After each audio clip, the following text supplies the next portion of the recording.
Selamat pagi jemaat yang terkasih di dalam Tuhan. Mari kita menyediakan waktu kita untuk merenungkan firman Tuhan. Sebelum kita membaca dan merenungkan firman Tuhan, kita berdoa bersama. Tuhan Yesus, terima kasih untuk penyertaan-Mu, untuk kasih setia-Mu di dalam kehidupan kami.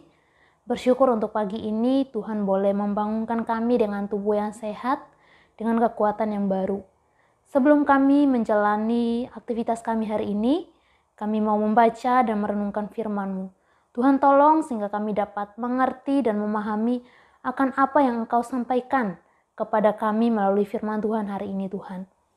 Hanya di dalam nama Tuhan Yesus kami berdoa dan mengucap syukur. Amin.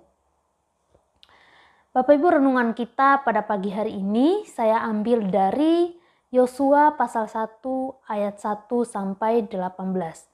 Di mana dalam pasal ini menceritakan tentang Yosua yang dipilih untuk menggantikan Musa untuk memimpin bangsa Israel. Ini sebuah tugas tanggung jawab yang tidak mudah. Yosua menyaksikan bagaimana bangsa itu yang suka memberontak terhadap Musa, bangsa Israel yang disebut sebagai bangsa yang tegar tengkuk. Nah, Yosua lah yang dipilih untuk menggantikan Musa memimpin bangsa Israel itu. Dia yang memimpin mereka menuju tanah perjanjian. Pasti dalam melakukan tugas itu atau memimpin bangsa itu menuju tanah perjanjian, banyak tantangan yang akan dihadapi oleh Yosua. Baik itu dari bangsanya sendiri, bangsa yang suka memberontak, yang suka mengeluh, maupun dari bangsa lain. Nah, tapi di sini Allah memahami perasaan Yosua. Dia tahu apa yang dirasakan oleh Yosua. Sehingga di ayat 5 dia mengatakan bahwa dia akan menyertai Yosua. Di ayat 5 dikatakan begini. Seorang pun tidak akan dapat bertahan menghadapi engkau seumur hidupmu. Seperti aku menyertai Musa, demikianlah aku akan menyertai engkau. Aku tidak akan membiarkan engkau dan tidak meninggalkan engkau. Allah mengatakan bahwa dia menyertai Yosua. Dia berjanji bahwa seumur hidupnya, artinya dia menyertainya bukan hanya 1-2 tahun atau 10-15 tahun, tapi seumur hidup Yosua. Sama seperti Tuhan memampukan Musa dalam menjalankan tugasnya, maka Tuhan juga akan memampukan Yosua untuk melakukan tugas tersebut. Dia menyertai Yosua sama seperti dia menyertai Musa. Sehingga Yosua tidak perlu khawatir, tidak perlu takut. Bahkan di ayat 6 sampai 9, di situ ada pesan penting yang disampaikan kepada Yosua secara berulang-ulang. Ayat 6 sampai 9 saya bacakan. Kuatkan dan teguhkanlah hatimu, sebab engkaulah yang akan memimpin bangsa ini memiliki negeri yang kujanjikan dengan bersumpah kepada nenek moyang mereka untuk diberikan kepada mereka. Hanya kuatkan dan teguhkanlah hatimu dengan sungguh-sungguh. Bertindaklah hati-hati sesuai dengan seluruh hukum yang telah diperintahkan kepadamu oleh hambaku Musa. Janganlah menyimpang ke kanan atau ke kiri, supaya engkau beruntung kemanapun engkau pergi. Janganlah engkau lupa memperkatakan kitab Taurat ini, tetapi renungkanlah itu siang dan malam, supaya engkau bertindak sesuai dengan segala yang tertulis di dalamnya. Sebab dengan demikian perjalananmu akan berhasil dan engkau akan beruntung. Bukankah telah kuperintahkan kepadamu, kuatkan dan teguhkanlah hatimu, janganlah kecut dan tawar hati. Sebab Tuhan Allahmu menyertai engkau kemanapun engkau pergi. Bahkan di ayat 18 juga, di situ juga dikatakan bahwa kuatkanlah dan teguhkanlah hatimu. Ini artinya sebuah pesan yang penting, sesuatu yang perlu diingat oleh Yosua di dalam menjalankan tugasnya. Di ayat 18 dikatakan begini, setiap orang yang menentang perintahmu dan tidak mendengarkan perkataanmu, apapun yang kau perintahkan kepadanya, dia akan dihukum mati.